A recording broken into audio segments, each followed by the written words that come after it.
Então, a gente vai começar aqui mais um podcast do Corra para o Verde. Hoje a gente vai entrevistar o Henrique Generesi, um cara que é professor, um cara incrível, professor, permacultor, amigo, um designer social, né, que leva a permacultura aí para espaços que normalmente não são debatidos e discutidos. E hoje a gente vai conversar um pouco, né, sobre o papel da permacultura aí nesse pensamento fora da sua propriedade, como é que a gente pensa nessa filosofia aí um pouquinho mais fora da caixinha e vamos trazer esse debate aí para principalmente o sistema que a gente está inserido, esse pensamento de social que a gente tem, que é o capital, que é a mercadoria, e como é que a gente pensa isso, ou como é que a gente desconstrói isso em iniciativas de transição, e como é que nessa desconstrução a gente realmente se coloca no nosso lugar, né, de intermediação, porque a transição ela é justamente isso, né? A gente sair de um lugar e ir para outro, e nesse meio tempo você tem esse período de transição. Então, como é que a gente pensa nessa desconstrução e onde que a permacultura entra nisso? E sem mais delongas, eu vou passar a bola para o Henrique. Se você puder falar só um pouquinho sobre você, Henrique, rapidinho, e aí a gente já começa o Legal. nosso papo. Tá, bom, falando então bem rapidinho, né? Meu nome é Henrique Generesi, sou de formação cientista social, né? Fiz faculdade de ciências sociais, fui para antropologia, também estudei bastante filosofia, sou professor de sociologia e filosofia de formação, né? E também história e geografia, hoje em dia também leciono, né? Isso no ensino básico. E estou na permacultura acho uns 10 anos agora, assustadoramente, já faz um tempo. E dou PDC junto com o Dirso, lá no sítio Pau d'Água, né? Também, às vezes, em alguns outros espaços, mas sempre junto com um time, né? E aí, como eu sou muito privilegiado de estar nesse time, né? Acaba que tem pessoas ali muito mais capacitadas que eu em várias áreas, o Dirso, acho que em todas, né? Mas, e acaba que eu fico mais especializado em fazer essa discussão cheia de polêmicas, né? Onde a gente fala de permacultura e a gente traz um pouco o repertório das ciências sociais para a discussão da permacultura. A gente está num momento que é muito importante a gente fazer esse tipo de discussão pelo momento político, social, de exceção, né, que a gente está vivendo. E então eu vou começar do básico, mas eu vou chegar em coisas muito o tempo inteiro, na verdade, é o contemporâneo, é o atual que está me orientando a fala, né? Então vou voltar um pouquinho, mas para já começar a provocação, né? Eu acho que a permacultura, ela nesses últimos meses, eu tenho visto embates nos grupos das mídias sociais bem interessantes. A galera tem se posicionado muito bem no geral, né? Tem se colocado nesses assuntos e antes muitas vezes os assuntos eram deixados, né? Então bacana, mas isso mostra para mim uma coisa: algumas coisas que deveriam já ser consensos muito avançados entre a gente estão sendo debatidos agora. E assim, para mim são coisas e isso mostra para mim que os nossos PDCs estão abandonando, às vezes muito rapidamente, um repertório de conceitos das áreas das humanidades que está fazendo falta agora, né? Então agora a gente está vindo para a gente está vendo, está desvelado esse campo de disputa, mas que já estava nos nossos PDCs. As pessoas estavam ali, né? A gente tinha ali um contexto para travar algumas discussões, e às vezes eu acho que por deixar, é muito bacana eu das humanidades, quando eu fiz o meu PDC, pela primeira vez na vida eu vi alguns conceitos que eu estudava no colégio, de biologia, de matemática, de física e tal, iluminados pela primeira vez com uma utilidade, né? Caraca, isso é muito útil. E eu acho que a gente deixou de fazer um pouco isso com as humanas. Uhum. Tem uma série de conceitos da filosofia, da sociologia, da história, da geografia, que ajudam muito a gente a entender como que a permacultura pode entender o mundo social, né? E pode dialogar com ele. E a gente muito rapidamente deixa esse repertório para lá. Então a ideia é um pouco trazer um pouco essas discussões. Então vamos lá, vamos começar do começo. Rapidamente, a permacultura geralmente nas falas é apresentada como uma metodologia, como uma técnica para a gente pensar assentamentos humanos e tal, mas às vezes a gente sempre tem que conectar essa técnica, essa metodologia com a ética que orienta isso. Como sempre a gente tem que falar, né? Cuidar da terra, cuidar das pessoas, e aí a gente pensar por um limite, né? na população, no consumo, para poder compartilhar de maneira justa os excedentes. Primeiro ponto que é importante é isso. Se a gente vê a permacultura só como técnica, a gente perde a potência de fazer esse objetivo dela. Quando eu vejo alguém que está, de fato, preocupado com a terra, preocupado com as pessoas, e está fazendo, ainda que não conhecendo muitas ferramentas da permacultura, mas está agindo sempre orientado por esse norte, eu consigo ver nessa pessoa alguém, um parceiro no processo de construir essa permacultura. Agora, eu posso ter pessoas que dominam todas as ferramentas de design. Então, o cara está fazendo um planejamento por zoneamento, o cara fez uma leitura da paisagem, aí setorizou, conectou um monte de funções, né, de relações funcionais entre os elementos.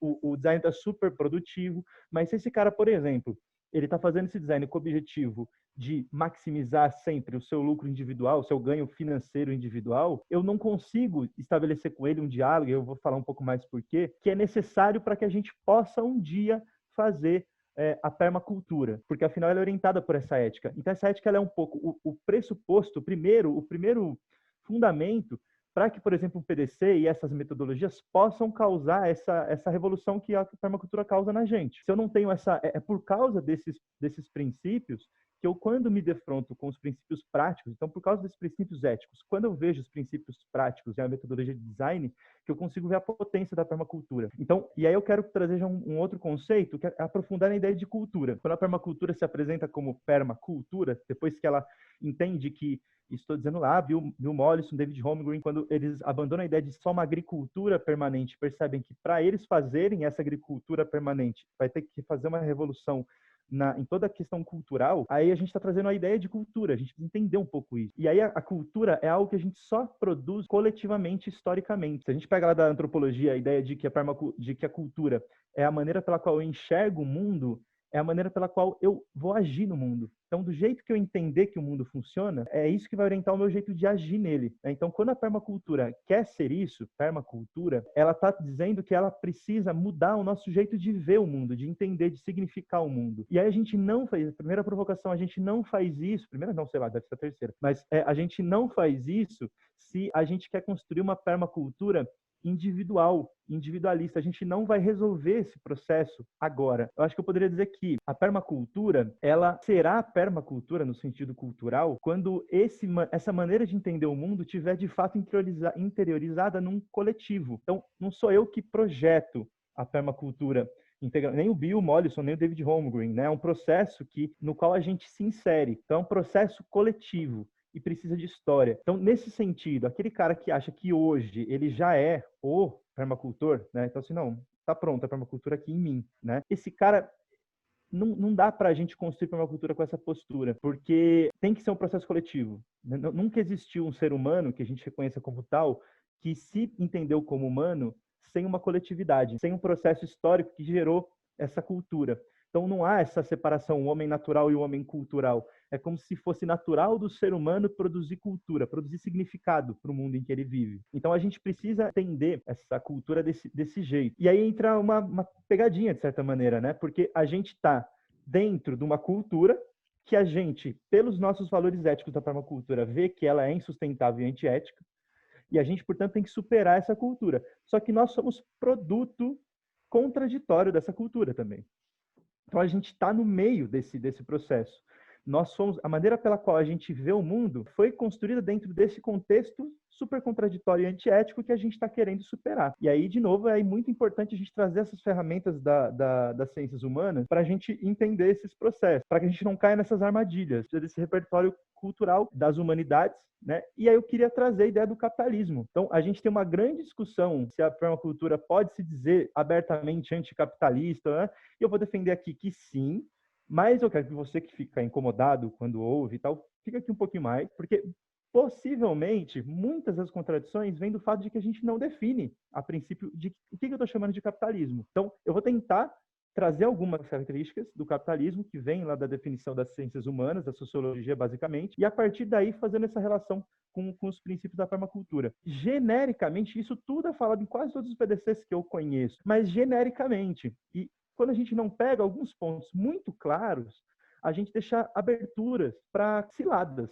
né? Então a gente acaba desalimentando coisas que não estão de acordo com o que a gente mesmo defende, né, como ideal. Então pegar o capitalismo como um modo de produção que é histórico, surgiu em determinado momento, ele não é natural, surge lá um jeito de organizar a produção, um jeito de produzir riqueza e distribuir essa riqueza, que vai gerar uma série de também relações sociais. Uma característica básica é a generalização da mercadoria e a generalização do mercado. Então assim, eu vou resolver a distribuição pelo mercado. E aí tudo que eu produzo para ser vendido. Isso que eu produzi para ser vendido é a mercadoria, né? Isso que vai para o mercado para ser vendido, isso é uma mercadoria, tá? Então, isso não aconteceu, não foi sempre assim. Por outro lado, tem uma outra coisa. Não foi o capitalismo que inventou a ideia de mercadoria, que inventou a ideia de dinheiro.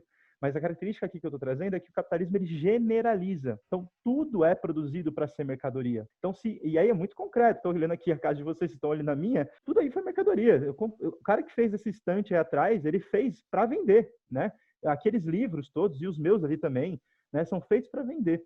E isso é generalizado. Então, se eu tenho uma garrafa de água, essa garrafa de água não foi feita para matar a sede. Tanto é que se alguém não tiver dinheiro para comprar, morre de sede. Essa garrafa ela foi feita para ser vendida.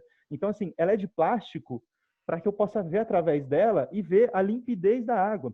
Também a quantidade de plástico tem a ver com a facilidade de eu transportar isso, aumentar os lucros. A etiqueta que vem ali com a marca, o design da marca é pensado para favorecer as vendas dessa marca e não da marca concorrente. Uma série, muito trabalho de muita gente está impresso naquela mercadoria porque ela é mercadoria. Muito trabalho foi desperdiçado, de certa maneira, com a preocupação de vender aquilo mais do que você ter água para não morrer de sede. E o material também que está ali, mas a garrafa de plástico é reciclável. Beleza, mas não foi essa a preocupação, né? Ou até, bom, beleza, então vamos fazer uma propaganda de que, nossa, nossa garrafa é super reciclável e tal.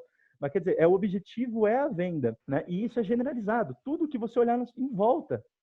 E a gente precisa, então, de uma mercadoria para sobreviver, para tomar água, para comer, para ir no banheiro, para tudo, né? No geral, claro, para a permacultura a gente vai tentar fugir disso, mas a gente tem que ter clareza disso para a gente entender por que a gente está fugindo disso e quais são as armadilhas disso. Então, qual que é o problema? Essa mercadoria, então, é um desperdício muito grande, primeiro, energético, porque estou gastando um monte de energia em questões que não resolvem nenhuma necessidade do ser humano e nenhuma necessidade de nenhum elemento natural.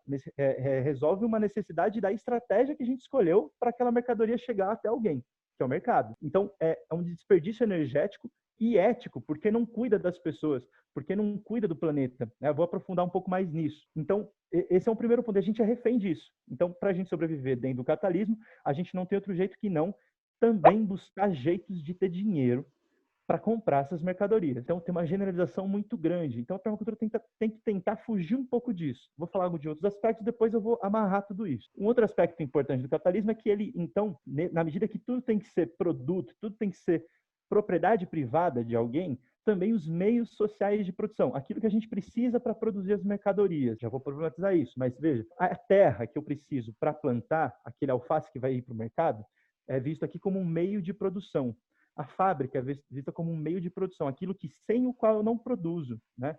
Para além dos elementos naturais, aquele instrumento pelo qual eu transformo aquilo em mercadoria. E aí é propriedade privada de alguns. Isso vai gerar uma desigualdade absurda, isso já está muito estabelecido, não vou me aprofundar muito, mas vai gerar, além de uma desigualdade muito grande, tem uma outra cilada nessa maneira de pensar, que é entender realmente toda a natureza como um meio de produção. E aí vai se afastar de um outro princípio ético que está na base da permacultura, que o Bill Mollison vai trazer lá nos sílabos, que muitas vezes é esquecido, que é a ética da vida, né? O Bill Mollison vai dizer lá nos sílabos, que é o livro que organiza os PDCs de todos nós, ou deveria, vai trazer lá dizendo que assim, a vida ela tem um valor intrínseco, tudo aquilo que é vivo tem um valor intrínseco para além das necessidades que elas podem suprir dos homens, para além de qualquer função que ela possa gerar para o ser humano. Então, esse é um princípio da vida que está lá na base para eu cuidar da natureza, cuidar das pessoas, né? O capitalismo não tem espaço para isso no capitalismo, né? Ele vai generalizar toda a natureza como recurso para ser ou então como meio de produção e vai generalizar todas as pessoas como consumidoras e produtoras de mercadoria. Se você não produz mercadoria e não consome mercadoria, dentro dessa lógica você é um inútil, você não tem um valor intrínseco. né? Então, quando a gente está falando aqui de um momento da história onde a gente pode falar de uma necropolítica, onde eu vou fazer uma gestão da morte, de quem pode viver e quem não pode, esse é o critério que organiza essa linha, né? Então, a permacultura não pode concordar com isso, senão ela não é permacultura, senão ela não acredita no princípio ético, né? No princípio da vida, não cuida das pessoas. E aí, como que a gente sai disso? Então, aquela desigualdade absurda que o capitalismo vai criar entre aqueles que são donos do meio de produção, então eles precisam trabalhar para ter riqueza, né? E aqueles que não têm, eu estou generalizando muito, claro que é mais polêmico que isso, mas isso é o conceito mais básico, que tem que ter na base, né? Para alicerçar a nossa conversa. Isso tem que estar claro para a gente. Por quê? O David Holmgren mesmo agora fez um artigo, o Sérgio estava divulgando bastante, não sei se ele falou disso com vocês, onde ele fala da questão de classe na permacultura, muito interessante. Saiu acho que há uns 10 dias atrás, talvez, né? Tá todo em inglês, depois da gente fazer isso aqui, eu vou tentar organizar isso que a gente está conversando num texto, e aí a minha próxima missão, se ninguém fizer antes de mim, é traduzir esse texto para a galera, porque eu acho bem interessante. Ele vai falar que a gente tem uma missão intergeracional, ou seja, ele assume que é um processo longo, que perpassa gerações, né, da permacultura, de achar estratégias de como que a gente constrói na sombra desse sistema que a gente critica, um outro sistema. E ele vai dizer, a gente tem que achar jeitos ele vai usar um termo interessante que é parasitar o sistema sem parasitar as pessoas que, por enquanto, precisam desse sistema para sobreviver e acreditam ainda nele. Então, se eu cuido das pessoas, eu não posso, então eu tenho que encontrar esses jeitos complexos, difíceis, né? E aí a gente precisa cair em vamos dar alguns exemplos práticos, eu já vou abrir aqui, se a gente quiser conversar um pouco disso, antes de eu ir para um próximo assunto. Se eu entendo que existe essa desigualdade, quando na permacultura eu começo a discussão assim, bom, você compra uma terra, agora vamos ver o que você faz com a terra. Peraí, como compra uma terra? Quem compra uma terra? Quando a gente naturaliza isso, a gente não está vendo a realidade de que tem uma maioria que não vai comprar uma terra. E não é uma questão de esforço individual, é uma questão de uma contradição sistêmica, onde essa pessoa está sendo moída há gerações, ela, o pai, o avô, o bisavô, não vai comprar a terra porque não é uma questão de esforço. Ela não tem excedente, né? Então a gente compartilhar os excedentes. Que excedente? Não sobra. Não tem sobra, né? Então a gente tem que levar isso em consideração. E aí, galera, não estou criticando a gente. Eu fiz isso, eu comprei minha terra. Eu pude comprar minha terra. O ponto não é esse. Mas eu não posso, na minha preocupação, no cuidar das pessoas, eu não posso colocar como linha quem pode comprar uma terra. E aí eu vou pensar nisso. Então, se eu quero cuidar das pessoas, eu preciso entender isso, né? O permacultor tem que ser um leitor de contexto. A gente está num contexto específico, um contexto social. Então, isso é uma questão. Problematizar, a gente vai falar disso depois, acho, né? Outra questão é também, quando a gente faz, por exemplo, um exercício de moeda social, de moeda local. Cara, maravilhoso, eu acho que tem que fazer, eu fiz alguns muito legais, né? De criar ali uma moeda transitória e falar, pô, tá vendo? Olha, o dinheiro pode ser um mecanismo de troca que facilita muito. Sim, pode, mas o dinheiro que a gente usa dentro do capitalismo, que está dentro de um sistema global de expropriação da natureza e das pessoas, essa não é o mesmo dinheiro que esse dinheiro que a gente cria socialmente. E se eu não te tomar cuidado, uma moeda local pode ser engolida pela lógica do mundo financeiro global capitalista e reproduzindo todas essas desigualdades. Então, essas gestões têm que ser colocadas. E eu não vejo, infelizmente, isso sendo colocado com essa profundidade. Então, dizer que sim, o dinheiro não necessariamente tem que estar atrelado ao capitalismo que a gente critica, perfeito. Mas lembrar que o dinheiro que a gente usa normalmente está sim. Então, eu mesmo não consigo fugir dessa lógica da mercadoria totalmente, mas a gente tem que entender que quando eu não consigo fugir, a gente pode usar atenuantes, tentar pensar onde gasta e tal, mas esse dinheiro entra num sistema global financeiro que você não tem controle. Então, entender um pouco alguns limites dessas estratégias, problematizar. Nós não temos uma saída ainda, a gente vai construir, mas a gente tem que ter esse cuidado. É massa, acho que é bom de ir um pouco, de começar a fazer essa contextualização e tal, voltar um pouco a definir o que é o capitalismo e tal, porque senão a gente fica sempre numa visão da permacultura muito tecnicista, né, como uma caixa de ferramentas de soluções técnicas para manejar uma propriedade privada individual, otimizando a produção, otimizando a eficiência energética.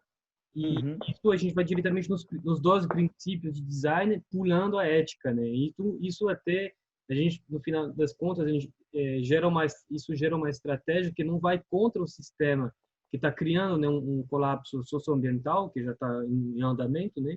A permacultura ela também surge nesse contexto de sociedade industrial em crise. Então, se ela é vista só como um conjunto de pequenas ferramentas técnicas, ela não resolve nada, na verdade, né? Ela não pode ultrapassar esse paradigma que é na fonte do problema, digamos assim. Que é isso, assim, acho que a sua fala, a gente vai falar disso mais na segunda parte, mas esforça um pouco mais, assim, acho que a galera a pensar, além de design, de zoneamento e de soluções técnicas, mas essa questão de design social, de pensar em engenharia social, de ativismo, além da minha propriedade privada, e como que a gente pode utilizar assim os conceitos, a ética e tudo mais para ultrapassar essas estratégias só técnicas e vincular uma pequena propriedade privada que de fato fora de acesso para a maioria dos brasileiros. Assim. Sim, porque os PDCs, né, os cursos de design em permacultura, eles se atrelam, como você mesmo falou, e acaba puxando muito para o que o Giovanni acabou de falar, desse conjunto de técnicas, e aí você vai desenhar um sítio, você vai zonear ele, você vai pensar em maneiras eficientes de produzir, etc. A própria ética da permacultura, né, do cuidar das pessoas, cuidar da terra e da partilha justa, compartilhar os excedentes, ela às vezes ela é pouco discutida ou passada por cima, ou passada de um jeito que abre tanto espaço para interpretação, que é como você falou, a permacultura ela é anticapitalista por uma questão lógica, assim, da base da lógica de você. Se você vai criar uma cultura de permanência, você não pode estar baseado num sistema de crescimento infinito, que requer recursos infinitos para sobreviver. Então, mas assim, na sua base, na base da lógica, é impossível você ter uma cultura de permanência que cuide das pessoas, que cuide da terra, e que você tenha uma partilha justa num sistema onde só de privilégios, onde requer recursos infinitos para sobreviver. Assim. Então, eu acho que trazer isso para a discussão e a gente começar a pensar menos nas técnicas individuais, né, individualistas, que vão... Você até usou o termo de escapista, assim, né? Eu tenho todo o movimento de sobrevivalismo que está crescendo muito, assim, né? De tipo, como é que eu posso fazer para sobreviver, me preparar e construir todo o meu castelinho de recursos sustentável, assim, né? Para conseguir sobreviver. Como é que a gente foge disso e falar que não, cara, isso não é permacultura. Cara, e tem uma coisa interessante, porque também é um pouco isso, assim, cara, assim, você pode sobreviver, tentar fazer de jeito rápido e que não seja muito violenta essa fala. Você pode sobreviver sozinho, mas esse é um processo que te desumaniza. É como se não há humanidade no indivíduo desconectado, né? Não há esperança de manutenção da humanidade nessa estratégia, sabe? Agora, a gente é refém um pouco dessa lógica, a gente naturalizou, né? Esse capitalismo que também naturaliza essa individualização, a gente também é um pouco vítima dele. Então, a gente tem que estar muito esperto, porque eu não falo isso de um ponto separado desse grupo de permacultores que sofre com essas contradições. Elas estão em mim, né? O tempo inteiro. Por exemplo, a gente fala, quando a permacultura fala de compartilhar excedente, né? Onde começa o excedente? Se o Marx traz essa definição de capitalismo que eu trouxe, o Weber vai trazer a ideia de que o capitalismo está mais relacionado com uma ética, com um modo de ver, com um espírito, um jeito de tornar algo sagrado. E o sagrado, dentro da lógica do capitalismo, o objetivo, a ética, é o acúmulo como um fim em si mesmo.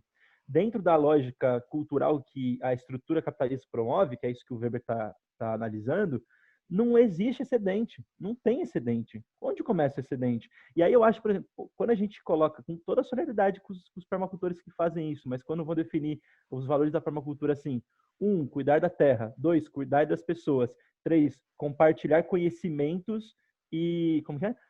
Compartilhar conhecimentos e sonhos. Não, bicho. Não, você não cuida das pessoas. Assim, claro que tem que compartilhar ideias, sonhos e conhecimento também. Mas, entende? É uma lógica que tira a questão da desigualdade material da realidade do mundo, né? Então, assim, não, pera, mas eu posso acumular infinitamente recursos. Tranquilo. Só compartilho os meus sonhos, meu conhecimento? Não. Então, dentro da lógica do capitalismo, a gente nunca vai traçar onde que começa o excedente. Agora, também, quem vai traçar sou eu? Não, é um processo coletivo. A gente vai socialmente, coletivamente, historicamente, avançando em entender e ressignificar quais são as necessidades básicas para traçar onde está o excedente. Nesse sentido, a permacultura tem que ser, sim, anticapitalista. Tendo isso em vista, é legal a gente pensar, então, comunidades tradicionais, a gente não romantizar também, né? Quando a gente traz aqui as culturas pré-capitalistas ou né, ou tradicionais, enfim, a gente às vezes pode assumir isso, e eu vejo também isso o tempo inteiro nos PDCs, de um jeito muito generalizado ou romantizado. Os dois são problemáticos, né? Então, cada cultura é uma cultura, com o seu universo, com sua realidade, e também com suas contradições, né? Com sua tradição, enfim. Então, a gente não pode romantizar e a gente não pode falar genericamente. É um desrespeito com a particularidade cultural, com as milhares de religiosidades, né? Então, quando eu vou falar aqui das comunidades tradicionais, eu estou pensando um recorte entre aquelas que eu conheço e que, de certa maneira, me ajudam a pensar o que a gente pode fazer. Então, tem um recorte muito limitado aqui. E é muito importante a gente coloque isso. Geralmente também os indígenas fazem aqui, os indígenas, que povo, que tradição, na língua indígena, que língua indígena, cara? Do que você está falando, né? A gente tem aproximadamente 300 línguas e etnias só no território brasileiro, né? Então, assim, do que você está falando, né? Então, a gente tem que ter... Isso é um desrespeito com essas pessoas quando a gente...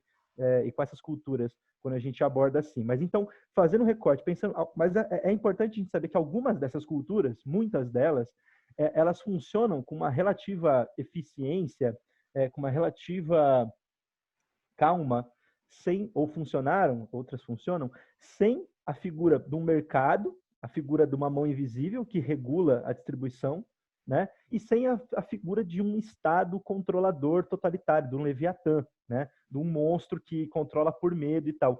Como que é importante a gente olhar para isso, para desnaturalizar as relações que a gente tem, não são naturais, são socialmente construídas, e também para a gente aprender humildemente mesmo e ver como que a coisa funciona. Então a gente tem que sim olhar para eles. E aí só deixar muito mais claro aqui a figura do que a gente quer lutar contra. Estado e mercado, eles constroem uma mitologia, mas no fundo eles nos controlam pelo medo, pelo controle. E tem uma armadilha aí da impessoalidade. Tem uma coisa que seria bonita do mercado, é que assim, não, mas pelo menos ele nivela.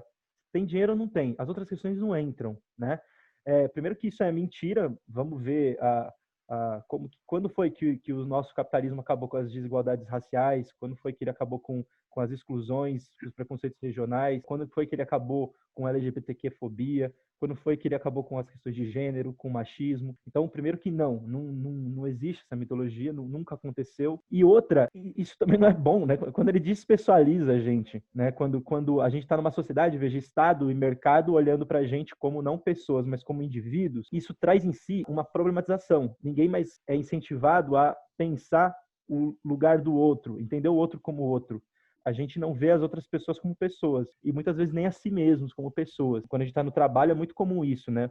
O bom funcionário é aquele funcionário que ele anula a sua pessoalidade. Minha mãe morreu, meu pai está morrendo e eu tô mas eu vou fazer aqui minha função, vou atender aqui.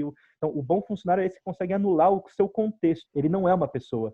Ele anula suas relações pessoais, ele anula de onde ele veio, ele anula o que ele está sentindo. E o exercício do capitalismo e do Estado, eles promovem isso, né? Essa alienação que a gente tem da nossa própria condição de pessoa e da condição do outro de pessoa. Tá, beleza, né? Putz, eu tô fazendo aqui a figura do Cavaleiro do Apocalipse, né? Que vocês fazem muito, eu tô dando uma folga aqui para vocês. Mas veja, como que a gente... Então vamos ver, como que as outras sociedades conseguem funcionar sem isso?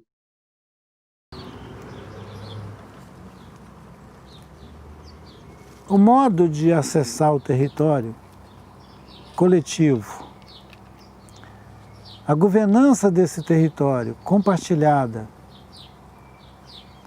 a corresponsabilidade acerca de todos os eventos que acontecem dentro desse território é uma marca do modo de gestão territorial indígena. Sistema de decisão. Quando você introduz nesse sistema a coisa do dinheiro, do negócio, você quebra as unidades de decisão, de planejamento, de negociação doméstica interna e começa a ter uma empresa ou um cara fazendo isso, uma pessoa. Porque o sistema do negócio ele não é coletivo, o sistema do negócio é você paga, entrega e leva, você compra e leva, ou compra e fica. Dentro de um território indígena ninguém é dono de um lote. Você não pode vender um lote lá dentro para ninguém. E também você não tem herança. Você não passa herança. Você nasce, vive e morre, cara. Você não tem um baú para guardar herança. Você não tem poupança. E também não tem sentido aposentadoria. Todo esse repertório da cultura urbana, né? Poupança, segurança, aposentadoria, herança, isso é zero, não vale nada naquele sistema de vida. Está vendo como é que ele é totalmente oposto ao sistema daqui de fora? O grande dilema hoje no Brasil é se o cara vai aposentar depois de morto ou ainda vivo. É o grande dilema. A grande reforma política do Brasil é se você vai aposentar morto ou vivo. É muito mau gosto e muita burrice também. Se isso entrar no sistema de vida do povo indígena, nós estamos ferrados. Por que nós somos capazes ainda de, com as diferenças de viver lá na floresta amazônica ou aqui no Rio Doce, escolher um modo próprio de vida? É pela memória que nós temos de quem nós somos. Não foi uma escolha. A gente não escolheu ser desse jeito. Nós somos um contínuo da memória que nós recebemos dos nossos antepassados. Tem uma fidelidade a esse sistema de vida que nós não inventamos. A gente não inventou isso, mas nós testamos e vimos que é bom. E a gente não quer trocar por outra coisa. Eu fico me perguntando se vocês que nasceram aqui no sistema econômico dos brancos, que sofrem pra caramba com ele, se vocês tivessem a opção de escolher, se vocês iam escolher o nosso sistema, vocês iam querer continuar no que vocês já têm, predatório, excludente, racista. Aí se você disser para mim, eu acho que era legal poder escolher, eu vou dizer, você consegue convencer sua família inteira? Seu bairro inteiro? Sua cidade inteira? Porque se você não conseguir, não adianta, porque você vai fazer uma escolha individual. E escolha individual, nesse caso aqui, não serve. Ela tem que ser coletiva. É por isso que quando eu me apresentei, eu falei que eu sempre me reconheci como um sujeito coletivo. Eu não virei um sujeito coletivo quando eu descobri que tinha um movimento indígena. A gente criou um movimento indígena com uma expressão coletiva, porque nós somos assim. Não vende lote, não se aposenta depois de morto e não quer ser racista contra os outros, que a gente sofre isso na nossa vida e a gente acha isso assim um defeito miserável. Ninguém tem que discriminar o outro pela cor da pele ou pela origem dele. Eu vou querer falar um pouco das comunidades tradicionais e das comunidades intencionais, como que a gente intencionalmente tenta fugir um pouco disso. É interessante que eles trazem essa figura da tradição, né? Eles vão trazer eles vão construir suas unidades a sua ideia de comunidade, a partir de outro repertório. Tem um livro interessante, que é o do David Harvey, que é o Como Ler o Capital, e ele faz uma provocação muito incrível a partir do Capital do Marx. Ele vai falar assim, a comunidade acaba quando começa o capitalismo. O capitalismo ele rompe a possibilidade da comunidade, mas essas comunidades então elas vão construir a partir da sua mitologia, da sua religião, da sua história, uma outra percepção que entende, é uma percepção de pessoa coletiva. Ela não é a ideia de indivíduo, ainda que é uma pessoalidade, não é uma ideia de indivíduo aqui, né? Agora, eles também trazem nessa tradição um risco que é um risco de uma mistificação que às vezes também oprime demais. Agora, é interessante pensar que a gente também tem nossa mistificação, mesmo os ateus, né, o Estado, a lei e o mercado são estruturas supra-humanas. Então, a gente cria também isso. E a gente tem isso o tempo inteiro, né? E a gente não questiona. Mas, então, a gente tem essa potência. Por um lado, a gente não tem o tempo, né, que essas comunidades têm.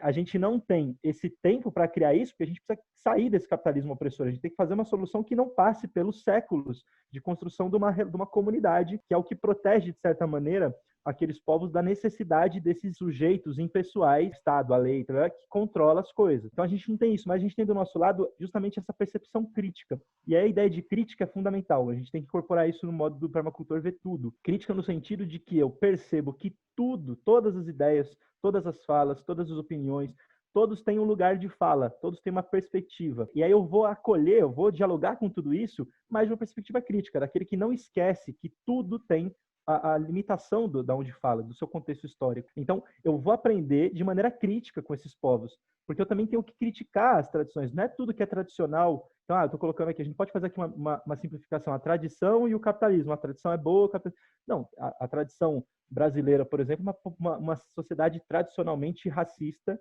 tradicionalmente misógina, e aí, só porque é tradicional é bom? Claro que não. Mas a gente tem essa ferramenta da crítica, da percepção crítica, e a gente tem que aprender a falar de maneira crítica.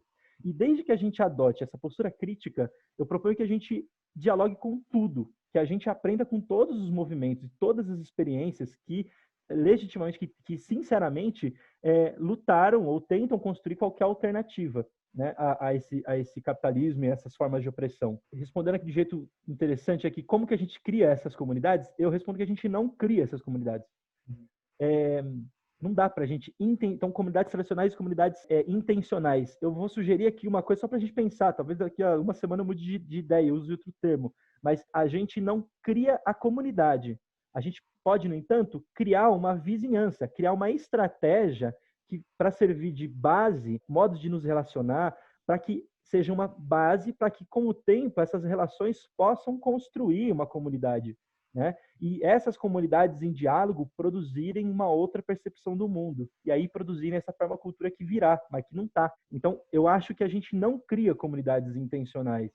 A gente cria bases aí, mas é a relação entre as pessoas. A comunidade ela é um produto da interação entre as pessoas. Ela não existe e nunca vai existir no papel. Agora, claro, a gente pode ter alguns acordos ali para a gente saber se a gente está partilhando dessa estrutura, para que essa base não entre em ruína, não se desfaça. Mas assumir muito humildemente isso. Então, o que eu estou propondo ultimamente, né? Vocês sabem isso, a gente conversou bastante disso já. Dentro de onde eu estou, lá no sítio, que é um projeto absolutamente utópico, no sentido que a gente compartilha estratégia financeira, a gente não, enfim, a gente tem uma base bem anarcocomunista, mas ao redor da gente, a gente está tentando buscar estratégias de construir uma vizinhança que é orientada pelos princípios da permacultura, por alguns valores comuns, mas de uma maneira onde todos eles tenham um mínimo de segurança para eles e para a gente. Em que sentido segurança? Dando espaço para, inclusive, um ou outro que, com o tempo, não conseguirem se adaptar bem naquele cotidiano, naquele nível de integração que a gente quer, se ele ficar um pouco mais de fora e continuar como um vizinho, ele tem autonomia para isso e a gente também tem uma certa autonomia. Isso, esse um ou outro que saia desse norte comum, a gente não desfez toda a estrutura, a base. A gente tenta pensar no design, um jeito que a pessoa tenha ali uma certa autonomia de privacidade, alguma autonomia de produção, uma área ali mínima onde ele possa ter, inclusive, alguma segurança legal. Agora, também eu sei que isso é um processo muito elitista, porque eu estou falando, então, no meu caso aqui de Baipendi, de terrenos que tenham 3 hectares, para que a pessoa possa ter uma segurança jurídica se ela sair ter uma matrícula própria. Isso viabiliza uma série de coisas. Quando eu sei disso, não me impede de defender que eu faça isso, mas me impõe que eu também haja e suporte outras estratégias coletivas para pessoas que estão em outras situações. Então, quando eu entendo essas contradições todas que eu estou trazendo, é entender que, assim, ocupação de terra é uma estratégia válida, dependendo da condição que se está, óbvio que é. Dentro da história real do Brasil, claro que é. Então, uma ação com os movimentos que, inclusive, podem ensinar muito para a gente. O MST, por exemplo, é um movimento que coloca algumas pessoas, por uma contradição histórica, coletiva, né? Estrutural, essas pessoas, como praticamente última alternativa, apostam tudo nessa estratégia de ocupar terras. E muitas delas chegam ali no desespero, mas o interessante do MST é que é um processo de ir ensinando ao longo dessa luta estratégias coletivas. A necessidade e a luta vai gerando vínculos e vai naturalizando, né, vai entrando como lente pela qual eles veem o mundo, estratégias coletivas. Então, eu acho muito interessante, dá para a gente aprender demais, sobretudo com o MST depois que ele fez realmente essa adesão generalizada à agroecologia. Maravilhoso. Então, um permacultor que não está disposto a olhar para a experiência, por exemplo, do MST, ele está desperdiçando um conhecimento absurdo, de muita experiência acumulada. Eu acho que a gente tem que entender isso. Todas as ferramentas que a gente tem não são ferramentas para resolver absolutamente todos os conflitos, na medida que não tem coletividade sem conflito, mas tem uma série de exercícios cotidianos para que os conflitos possam vir sem desfazer a comunidade. Então, quando eu sonho coletivamente, quando a gente consegue compartilhar e falar coletivamente de um sonho, de um norte, a gente está ali construindo uma base para que a gente possa abrir mão um pouco dessas ferramentas do sistema que a gente está acostumado, do controle, né, da ameaça, do individualismo. Então, enquanto a gente coletivamente consegue falar e compartilhar dos sonhos, a gente está fazendo isso, né? É um pouco por aí. Agora, também entender que, aí, alerta para a galera que, né, tá no mundo de flores e de borboletas, enfim, é muito comum, né, que em algum momento essa capacidade de falar e sonhar e a confiança básica que se tem para construir a comunidade se rompa. E aí, quando o negócio rompe, naquele grupo só sobra o que já tinha, que é o que a gente luta contra, que é a estratégia de poder, que é Estado, que é lei, que é processo, que é judicialização. E aí é muito doido isso, né? Por isso que a gente pensa um pouco nessa estratégia, sabendo que a gente está num momento de transição e que nós estamos com todos esses valores incorporados e a luta é dura internamente para a gente superar isso, a gente está optando por essa tentativa de dar um pouco essa autonomia, para se proteger dessas possibilidades, na verdade, mas sem abrir mão em momento algum do nosso norte. A ideia é superar de fato essa lógica, mas a gente está tentando achar uma estratégia aí que funcione para essa geração. Esperamos que a gente consiga criar uma base para que a próxima geração possa não ter essas preocupações. Tá legal, assim, eu queria até voltar um pouco sobre o que você falou no início, assim, de fato, assim, o ser humano, ele, historicamente, né, ele sempre viveu em tribos, em grupos unidos, comunidade, porque sozinho ele morre, na verdade. Nós somos um bipede muito frágil, né, que consegue sobreviver cooperando. Ponto. Só com a cooperação a gente consegue sobreviver. A gente coopera muito bem, na verdade, né? A gente tem essa capacidade com a linguagem, com várias coisas, habilidade, a gente coopera muito, muito bem. E hoje a gente está numa situação, no caso brasileiro, né, 86% da população brasileira é urbana. Então, a gente tem assim, a gente tem que entender que o fato de ter uma vida individualista num apartamento muito urbanoide é uma coisa totalmente anormal da história da humanidade, e no mesmo tempo a gente não pode voltar morando em comunidades tradicionais. É uma ilusão, você falou muito bem, assim, comunidade, a gente não cria comunidade do zero, assim, é uma coisa muito complexa, assim, para conseguir, de fato, recriar sensos comunitários quando a gente foi criada totalmente desde a infância, assim, num modo de vida individualista, núcleo familiar, com todos os valores que a gente falou bem no início, né, da fala, a relação com o capitalismo e tudo mais. Mas então, a questão é a seguinte, assim, como que sozinho um indivíduo que sai do seu contexto urbano não vai conseguir, vai ter muita dificuldade de conseguir se manter no ambiente rural, trabalhando com uma permacultura justamente que ultrapassa as questões técnicas, né? Ele vai ter que pensar em comunidade, né? Mas como que a gente faz para justamente, você falou dessa questão de pensar em vizinhança, em fato de tecer laços numa escala territorial e progressivamente, a partir dessa tecelagem, né, de laços com as pessoas, você cria como se fosse, você até usa essa palavra de comunidade mosaica, né? São os laços entre as pessoas que vão, medido o tempo que eles são tecidos, criar um tipo de comunidades pós-tradicionais, né? Não sei como que a gente poderia chamar ela, né? Que é alguma coisa que é diferente das comunidades tradicionais, mas que tenta ultrapassar um pouco esse paradigma de ame a propriedade privada sozinho no meu sítiozinho na serra, assim, né?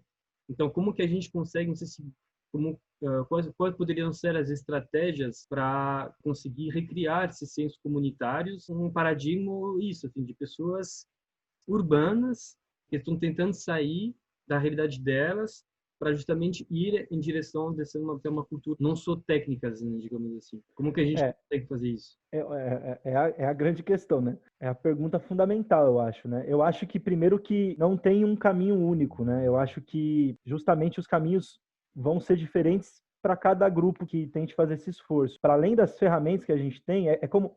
Eu vou fazer um paralelo aqui, eu tenho certeza que não foi a lógica que você trouxe, mas às vezes alguns colocam isso quando a gente está dando PDC e tal. É meio que assim, dentro da lógica da permacultura, eu não consigo nunca fazer um modelo de casa Ctrl-C, Ctrl-V, que eu faça a mesma casa e ela é eficiente em todo lugar.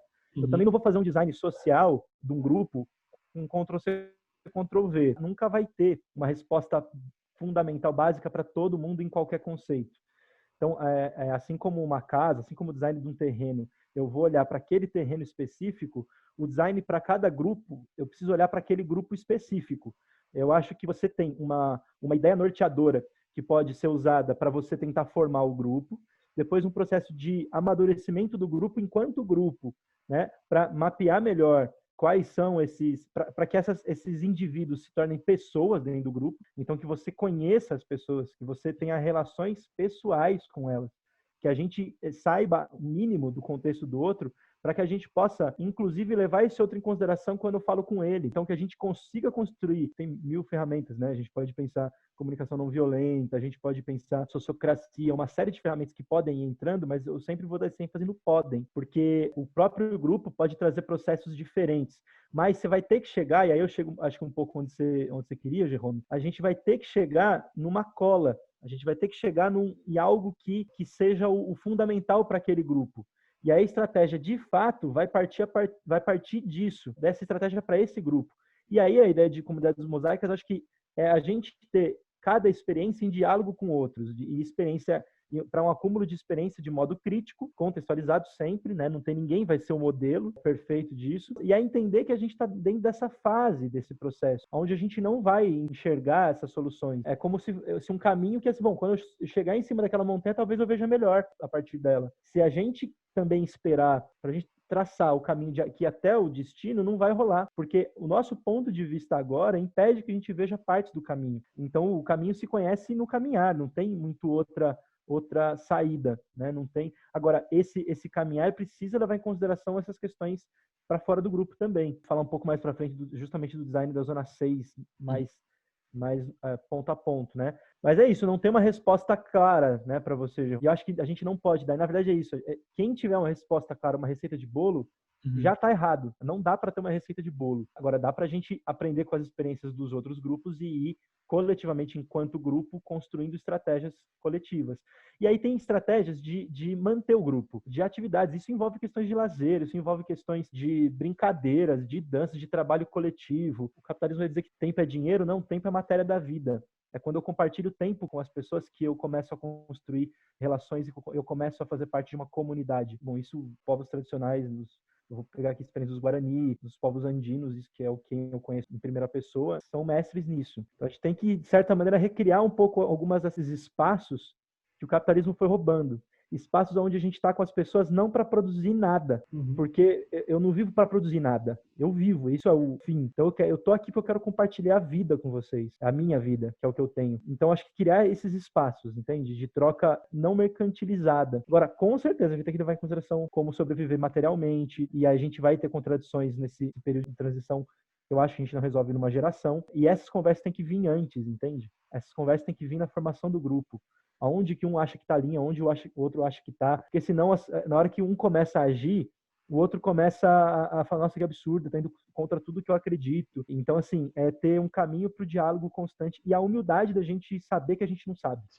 Acho que esse é um critério para o grupo. Para poder formar grupo tem que ter isso. Aquela ideia também africana de sozinho se vai rápido, mas é em grupo que se vai longe. Então, não tem ninguém que é tão bom que não seja melhor que um outro. E aí é isso. O escapismo, para mim, é uma postura que não se sustenta nem na prática mesmo da sobrevivência, mas, sobretudo, na questão da ética. Né? Então... Mas ver que realmente tem duas armadilhas, assim, tem o escapismo, né? E do outro lado, agora tem muitos cursos, né, que vêm de métodos para criar uma ecovila. Essa questão da ecovila, ela é uma preocupação, assim, que para muita gente, tipo, a visão ecovila aparece como a única opção, assim, para conseguir fazer uma transição, né? E, de fato, a gente não vai conseguir, muito difícil com urbanoides, né, de classe média, assim, que nunca viveram em grupo, de conseguir montar um grupo e montar uma comunidade. Geralmente dá errado, né? A maioria dos projetos no Brasil dão errado.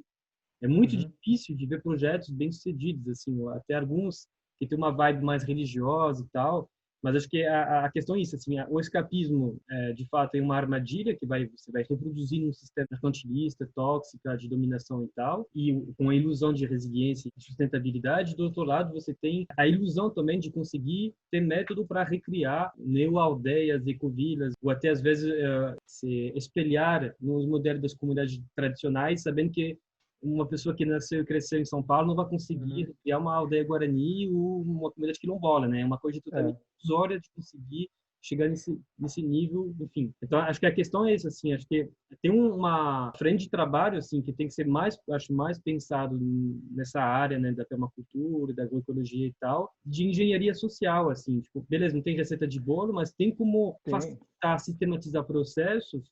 E pensar em como é que como você falou, é tudo uma questão de contextualização, porque se você for pensar, você tem o evento de ecovila, o escapismo, mas até dentro do próprio MST você tem exemplos incríveis de organizações sociais, de senso comunitário das pessoas que vão, mas na nossa caminhada, quando a gente vai fazer, né, diagnóstico, quando a gente vai tentar entender um contexto de um lugar para depois pensar em um design social, um método para colocar pessoas lá dentro, nas nossas várias experiências, a gente se deparou com assentamentos que muitas vezes nos falaram que, na época que eles estavam acampados e não existia propriedade, cada um não tinha o seu lote, estava todo mundo morando junto, era a melhor época, era quando as pessoas eram mais felizes, era quando todo mundo compartilhava tudo, era quando todo mundo aprendia mais.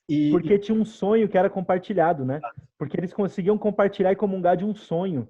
Né? E tem a questão da necessidade. Então, assim, é quase que assim, tudo que nós temos é esse sonho comum. Então, assim, não tinha como, né? Eu acho que isso é muito marcante, realmente. Depois, eu acho que o processo eu vou chamar aqui do jeito que eu costumo chamar mesmo. Depois, o processo de politização tem muito a ver com isso. Aqueles que entenderam a politização aqui, a ideia de política, de assunto da polis, assunto do coletivo de cidadãos, assunto maior que eu, assunto maior que o meu indivíduo, né? Então, aquelas pessoas que adquiriram uma noção política comunitária. Então, quando esse processo não acontece na estrada, por mais longa, por mais dura, por mais bonita, essa possibilidade de sonhar junto não se mantém. Então, depois que você consegue o seu lote no assentamento, depois que de acampamento passa assentamento e eu consigo o meu lote, se esse processo não me politizou, eu não tenho um sonho maior. Assim, o sonho, bom, cheguei, agora eu vou competir com todo mundo lá e beleza, consegui, agora eu vou ganhar meu dinheiro. Quem fica geralmente é o pessoal que entendeu que aquilo é uma parte, aquele assentamento, ele é uma parte de um processo maior. De novo, ele encarou a ética. Ele aceitou a ética, ele se preocupa com as pessoas que estão fora do assentamento também. Nesse sentido, ele não vai parar de sonhar, ele consegue nutrir um sonho coletivo que mantém a ação coletiva. Então, quem abandona o sonho coletivo, quem desiste, quem naturaliza, não, tem que ser individual mesmo, agora cada um por si, não vai conseguir fazer um processo como esse. Acho que você falou, né, além do sonho coletivo, é a necessidade, né? As pessoas, no início dos acampamentos, né, a situação era tão difícil, os conflitos internos eram meio que subjugados pela necessidade de cooperação para sobreviver.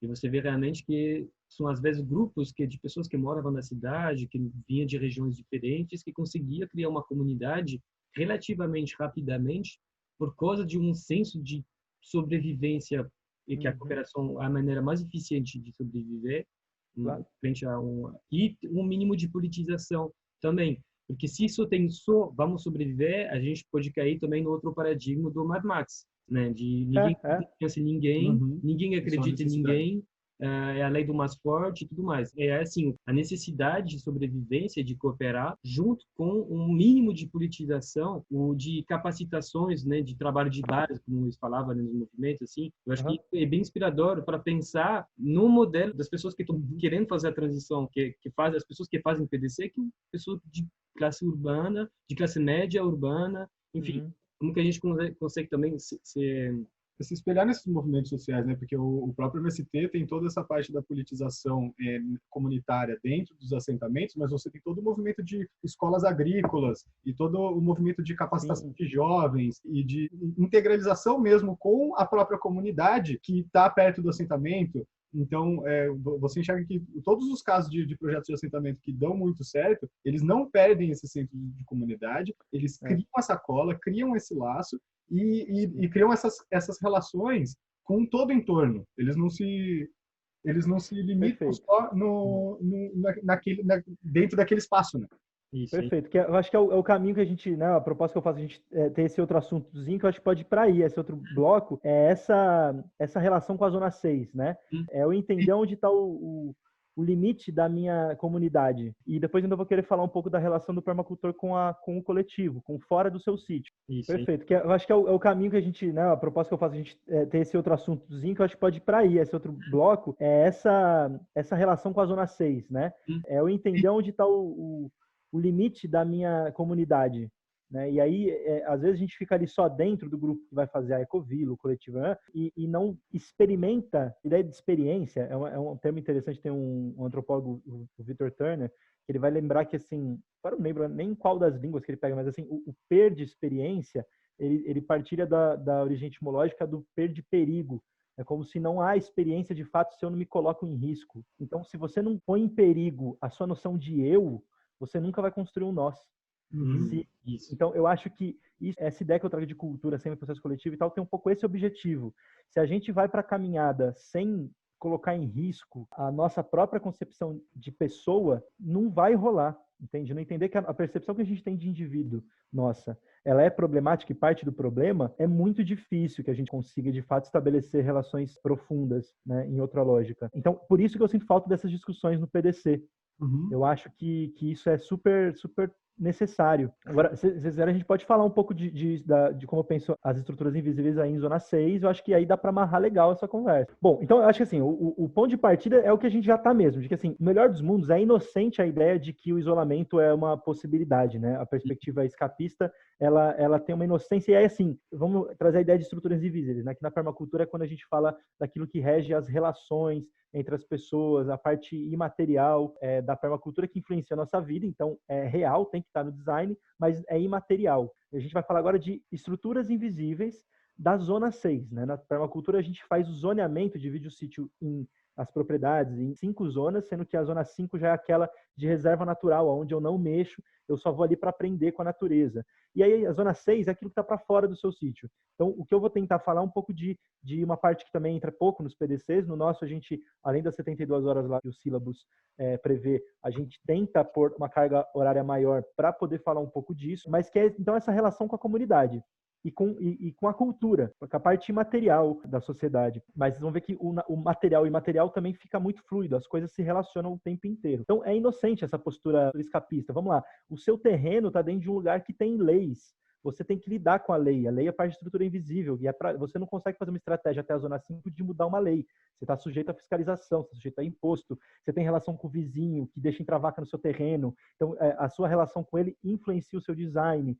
Quando você compra a terra, ou compra qualquer mercadoria, já tem todas as contradições da forma mercadoria que a gente disse. E quando você, eu não comprei, eu herdei a terra, beleza, tá cheio de relações de estruturas invisíveis aí também. A ideia de propriedade privada, tá tudo aí. Então não tem como a gente escapar, a gente ver o sítio sem estar conectado com o que está além dele.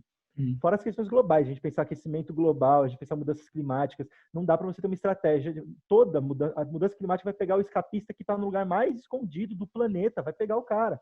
Esquece, você não está isolado, não existe, é falha. E aí, assim, também, aí a questão da ética. Se eu me preocupo com a natureza e com as pessoas, a natureza está fora do seu sítio, não importa. A pessoa que está do lado, a sua vizinha, que é violentada pelo marido, você não se importa com ela? Onde que está? Que pessoa? Do que você está falando? Se a gente assume a ética da vida, a ideia de que toda forma de vida tem um valor intrínseco para além da função que ela possa ter para mim, todas as pessoas importam. Todas as pessoas importam. E aí eu acho que isso aqui tinha que ser consenso. Isso aqui que às vezes me deixa um pouco bravo. Assim como deveria ser, assim como é consenso na prática, né? Então, assim, eu tenho um canteiro, eu sei que o solo não pode estar exposto aqui no contexto onde eu estou. O solo não pode ficar exposto. É ruim. Então, talvez eu não consiga cobrir. Tem um canteiro ali que eu não consegui cobrir ainda. Mas eu sei que eu devo fazê-lo. Então, assim, eu posso não conseguir ajudar num problema social agora, mas eu não posso tirar isso das minhas preocupações. Isso tem que ser consenso, e nesse sentido eu tenho que ser solidário com qualquer luta contra processos de exclusão. Eu tenho que ser solidário com toda a luta contra racismo. Eu tenho que ser solidário com Black Lives Matter. Eu tenho que ser solidário com o MST. Eu tenho que ser solidário com a travesti do meu povoado que é agredida. Eu tenho que ser solidário com a mulher aqui que sofre violência doméstica, com a piada racista no bar. Tudo isso tem que estar. Isso tudo impede que a gente um dia construa uma permacultura que seja de fato ética e sustentável. Então, eu preciso levar tudo isso em consideração. Eu não posso esquecer disso. Me dá um pouco de revolta, uma revolta a partir dos princípios da permacultura, né? A partir da ética da permacultura.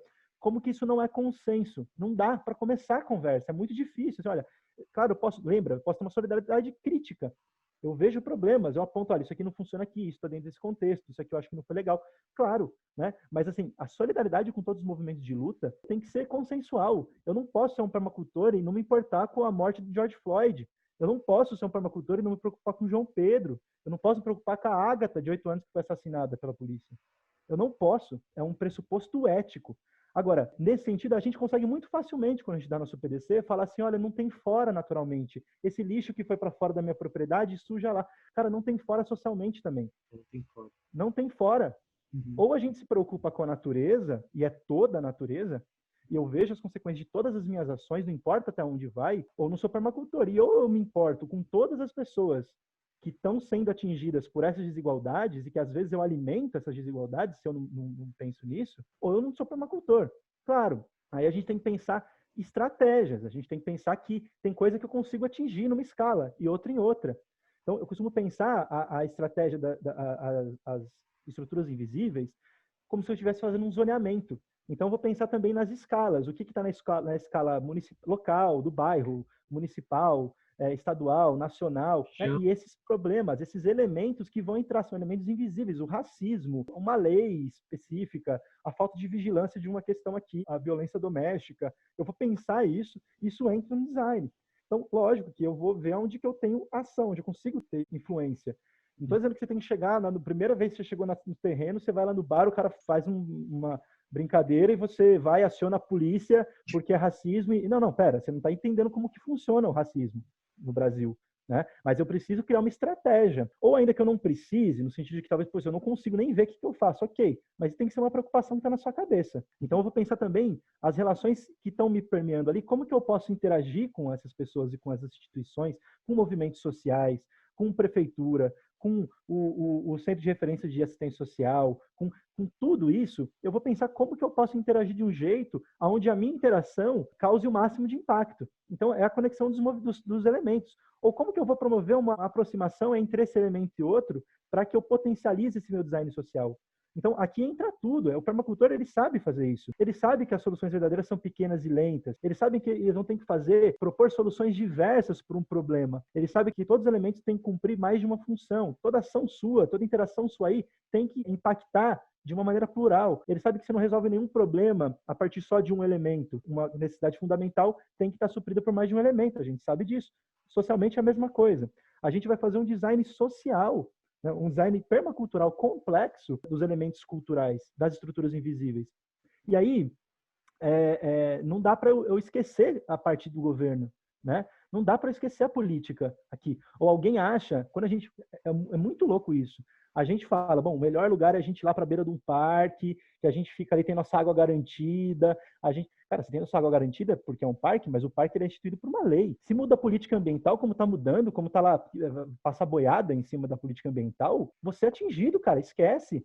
Poxa, vamos aprender com as comunidades tradicionais e tal, mas que se dane os indígenas. É impossível eu sustentar isso. Então, assim, a gente precisa levar em consideração, sim, a política. Não tem como. A permacultura precisa levar em consideração, sim, porque quando a gente pensa nessas pessoas que eu não posso atingir diretamente, às vezes o único mecanismo que existe para cuidar dessas pessoas é esse Estado justamente que a gente está querendo destruir. Mas a gente está querendo destruir para colocar um melhor. Não um Estado, mas um sistema melhor, que cuide das pessoas. Então, a pessoa é o meu objetivo. Eu quero superar o capitalismo, superar essa noção de Estado por causa das pessoas e da natureza. Eu não posso, nesse processo, pôr em risco a vida e a sobrevivência dessas pessoas. E aí, quando eu vou fazer essa estratégia, eu vou ter que levar em consideração esses meus vizinhos. E aí, nesse processo, o caminho se conhece caminhando. A gente se depara com uma riqueza humana em vários desses lugares. Você conhece tanta pessoa incrível fazendo tudo o que pode, que isso dá força, né? Às vezes eu vejo que grupos se sentem tão isolados dentro ali, acham que é a sua ecovila que vai salvar o mundo. Claro, a gente está trabalhando para isso, para que ela ajude, claro, mas tem um monte de coisa rolando em volta. E a sua relação com a comunidade e com o lugar vai se enriquecendo conforme também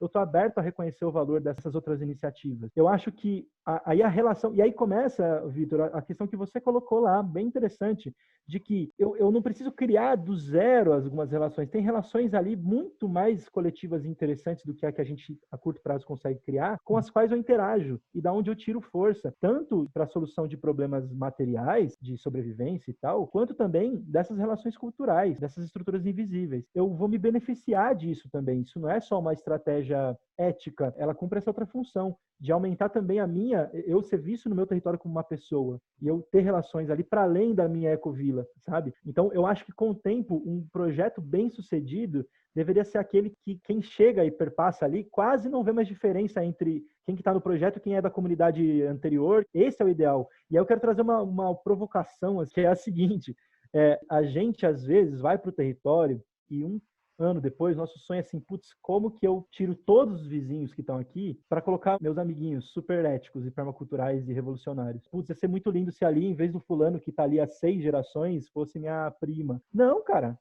não é. Eu sou neto de agricultores e bisneto da galera rural. Teve ali 3 gerações na cidade, a gente se ferrou e eu entendi, mas eu entendi que a cidade também não é um ideal, cria um monte de problemas. Fui um privilegiado que pude escolher voltar, mas tem um monte de gente com a mesma história que a minha família que não tem essa opção.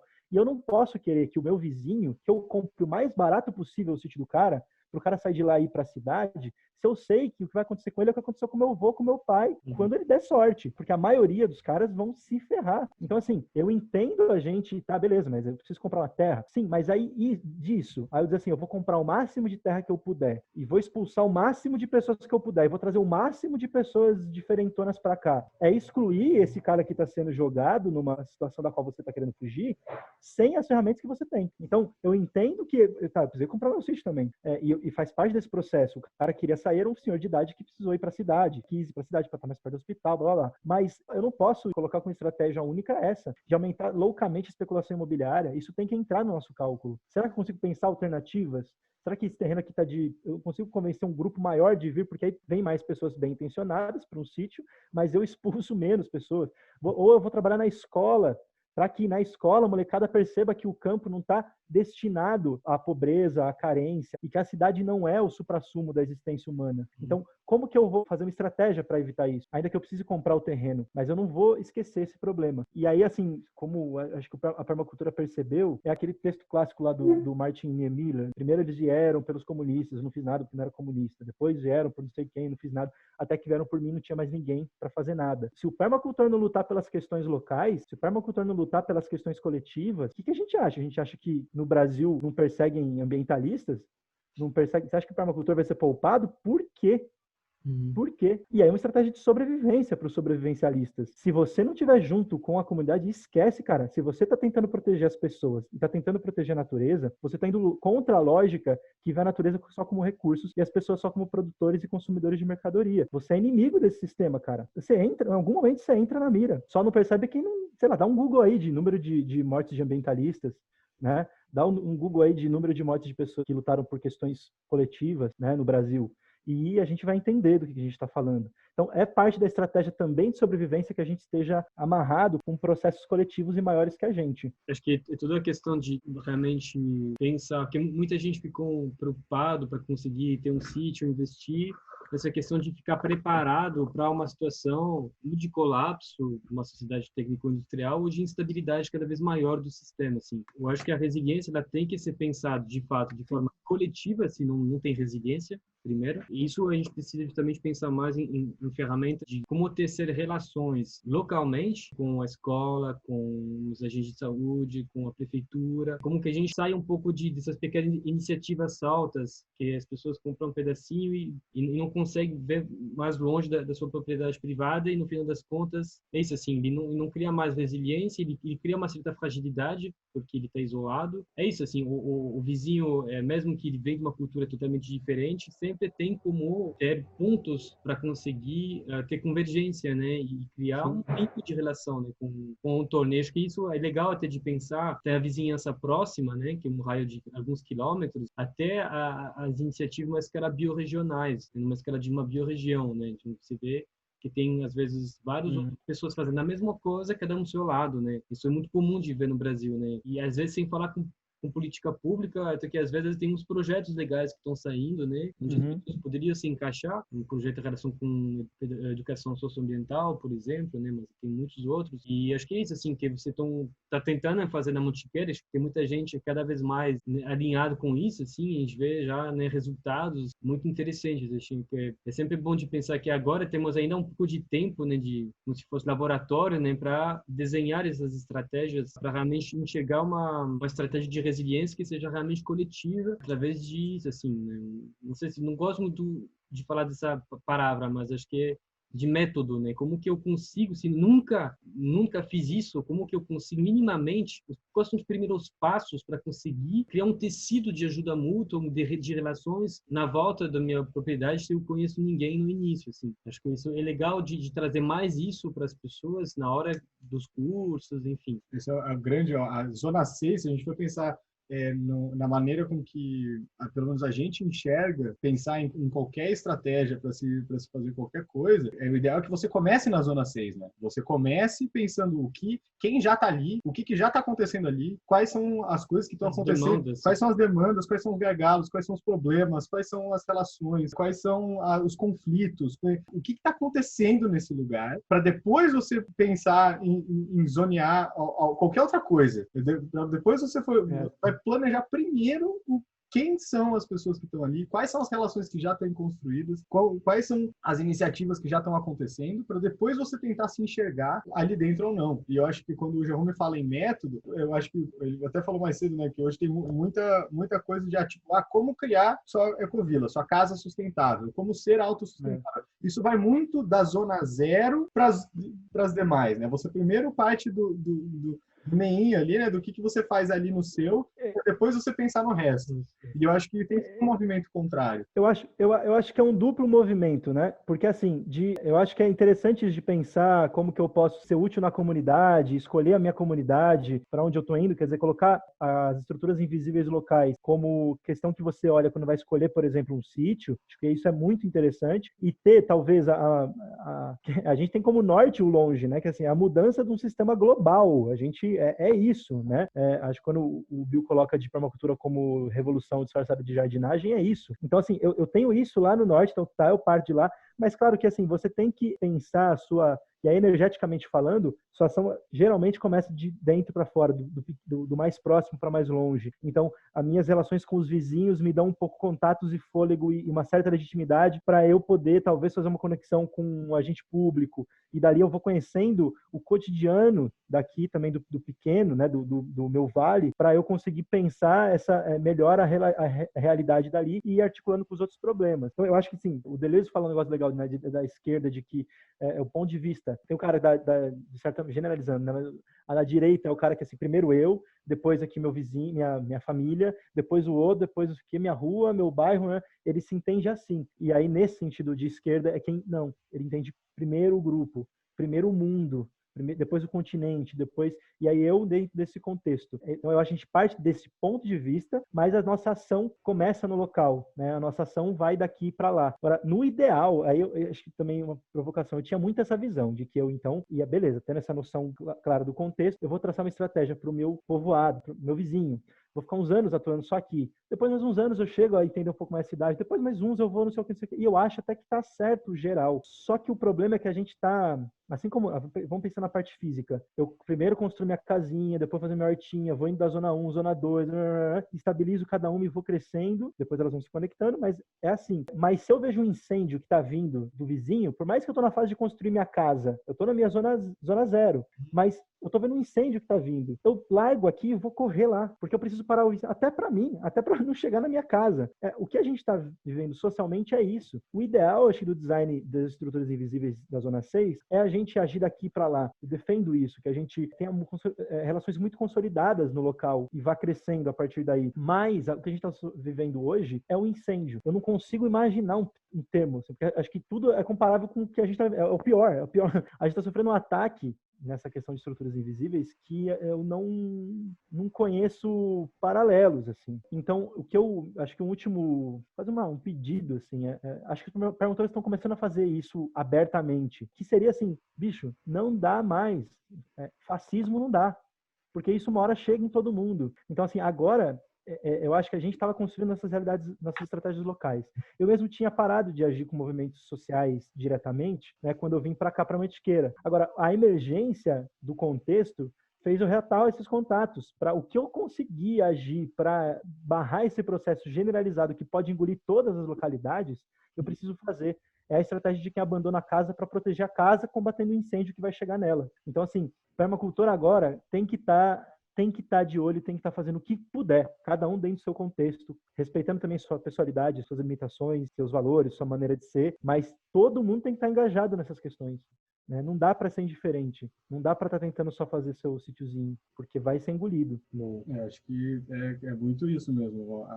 A gente está no meio de um incêndio e cada vez mais a gente não vai mais poder ficar em cima do muro, tentando agradar dois lados, assim. Eu acho que cada vez mais... Eu sei que é uma estratégia também, né? Você criar polarização e você colocar as pessoas realmente uma contra as outras, mas contra fascismo, racismo, machismo, não tem mais como, não tem mais como aceitar esse tipo de violência estrutural. E eu acho que a gente está chegando num ponto de convergência mundial, assim, de que as próprias mudanças climáticas, as desigualdades sociais e toda essa avalanche de coisas que elas vão vivendo, elas só vão catalisar isso. E eu enxergo muito um movimento de, se você for pensar, né, nos 5 estágios ali do luto? Isso, 5 estágios do luto. Né, que a gente, como humanidade, a gente está realmente entrando no estágio da raiva. Assim, a humanidade está começando a perceber que toda essa estrutura invisível, ela está ruim e que mentiram para ela. Né? Mentiram para ela. Né? O estado de bem-estar no capitalismo é uma mentira. E que isso está começando a ficar cada vez mais evidente socialmente. E eu enxergo que, socialmente, essa raiva ela vai emergir mais forte, ou muito mais, vai se atenuar muito mais, principalmente nos grandes centros urbanos, que é o que a gente está vendo hoje. E que isso de certa forma, inevitável, que a gente tem que se posicionar quanto a isso. A gente tem que tanto apoiar as causas que a gente acredita, quanto estender a mão para aqueles que a gente sabe que vai precisar. Assim, né? A gente precisa pensar em como dar oportunidade para aqueles que vão precisar de uma mão. Como é que a gente ajuda essas pessoas? Como é que a gente possibilita que essas pessoas façam parte desse contexto ou dessa narrativa que a gente está tentando construir? Eu acho que, assim, da sua fala, eu acho que é bem interessante essa comparação do processo do luto, para a gente pensar nossos processos psicológicos e coletivos também, mas, assim, tem que ter muita clareza de que, assim, o luto se dá com uma morte que é um fato consumado, né? O capitalismo não é um fato consumado, ele é um processo social que tem início e pode ter fim. Então, assim, não é um fato consumado, a gente tem que lutar contra, né? Não é uma escape e salve, não. É algo que foi construído e tem história, portanto, pode ter fim. Durou muito menos do que isso, o Império Romano. Então, assim, por que não pode acabar? Acho que aí por isso a importância da história, né? Quando a gente abre mão da história, a gente não consegue ter essa perspectiva crítica da história. E a gente naturaliza coisas que não são naturais. A gente faz nossa estratégia de ação no mundo como se fosse impossível de ser superado. Né? E não é. E aí acho legal também, amarrando aqui tudo, né? Quando a gente coloca assim, do antifascismo, o fascismo, um dos rostos do fascismo é a negação da política, no sentido que eu coloquei, a negação da coletividade, a negação de que o outro me importa e de que eu vou pensar o mundo a partir do coletivo. Não, vou ter uma percepção, o que importa é o que é bom para mim, né? Então, assim, ou para o meu mundo privado, para os meus, mas entender esse meu dentro de uma unidade muito absurda, muito pequena, e isso é muito violento. Então, quando a gente fala assim, aproximar que esse capitalismo, ele está junto com essa ideia de fascismo. O capitalismo promove a percepção de que a sociedade é feita a partir de indivíduos e que o indivíduo naturalmente age pensando em si primeiro. Então, o cenário natural é a guerra de todos contra todos mesmo, a violência é necessária, e é por isso que, então, o capitalismo, no meu modo de ver, e aí assumindo uma posição aqui, já estamos no final, né? O permacultor tem que ser antifascista e anticapitalista, porque é a mesma coisa. Essa lógica de que tudo que eu tentei falar é que a base desse fascismo é um processo final lógico da ética do capitalismo, que se impõe e se generaliza. Então, a gente, nesse momento, tem que olhar e entender o que está rolando e fazer uma leitura de contexto como bons permacultores e aprender a aceitar o feedback da história, de entender essa conexão. E a nossa saída nesse sentido é política, é coletiva. Quando a gente está dizendo que a gente se preocupa com as pessoas e quer fazer uma ação coletiva, a gente está fazendo política. E tem que ser assim. Tem que ser assim. O permacultor que ele negar a política da permacultura, ele está plantando uma semente para que surja uma permacultura fascista. É muito importante que essa discussão seja feita. E eu acho que a gente não fez, isso é um problema para mim também, a gente não fez isso com a força devida, e a gente está vendo um monte de gente, né, nos grupos de permacultura apanhando agora, né, colocando umas coisas super fascistas e tomando paulada, mas, cara, esse cara esteve no meu PDC, ou no seu, aí, de quem está assistindo, ele é um permacultor, e alguém não fez essa discussão bem feita com ele, porque ou ele sairia de lá não se assumindo permacultor, aí é usar como uma ferramenta, mas se ele se assume como permacultor, provavelmente porque ele não entendeu que para se assumir como permacultor tem que ter esse consenso, entende? Então, a gente não pode entender a permacultura como separada dessa luta. Então, assim, não dá para segurar mais, entende? É assim, é fora Bolsonaro mesmo, entende? Não existe, não tem como. E totalmente humilde, acho que é o que você coloca interessante assim, Vitor, da polarização. Por que eu não me considero polarizado e radical no sentido, não, eu estou aqui para conversar. Eu estou aqui para explicar minhas ideias e eu sei que eu não sei tudo. E estou preparado para ouvir uma outra visão e a gente dialogar. Eu respeitando a humanidade do meu interlocutor. Então, eu não sou radical nesse sentido, de que eu não sei tudo e eu sei que eu falo de um ponto de vista limitado. Então, e é isso, a permacultura não sabe como que a gente tem que fazer, mas a gente sabe algumas coisas que a gente não pode fazer, entende? E aí compartilhar o nosso repertório como isso, como um repertório para colaborar um processo coletivo que é muito maior que a permacultura, senão a permacultura não se fará enquanto permacultura, enquanto cultura. Legal. É muito bom o posicionamento, acho que foi bem claro, assim. Massa demais, Henrique. Valeu mesmo. Foi bem legal, assim, o papo. Esse é o terceiro podcast que a gente faz. Quem quiser conferir, a gente já gravou um com o Edilson Caseloto, um com o Sérgio Pamplona. Tá no YouTube, tá no Instagram e muito em breve a gente vai lançar esse podcast no Spotify. Isso. E também, assim, só você falou do Dirso e do Sérgio, né? Vocês estão conversando com os caras monstro, cara. Vocês me chamaram, eu uma resposta. Só chama cara monstro para conversar com ele. O Dirso falou um negócio que eu acho que é importante, né? Ele estava falando de um ponto de vista até mais avançado, já pegando... Quando ele fala assim, não, o socialismo também não é uma opção, o socialismo histórico de fato não é uma opção, né? Dentro desse mesmo parâmetro. Então, nós não queremos também um socialismo hierárquico, opressor, e quem defende o socialismo, e eu defendo, mas não é esse socialismo, não é esse socialismo histórico, essa experiência. A gente tem que usar o mesmo critério, é a postura crítica, não é fla-flu, né? E assim, eu não sei o desenho perfeito, a gente tem que construir coletivamente. Então, estou aí aberto ao diálogo, espero receber um monte de crítica, né? Gosto muito, e vamos aí crescendo junto, criando essa comunidade que tem que ser a permacultura, né? Dialogando, escutando e generosamente se auto-questionando. Massa demais. Obrigado, Henrique, viu? Henrique. Valeu mesmo. Valeu, galera.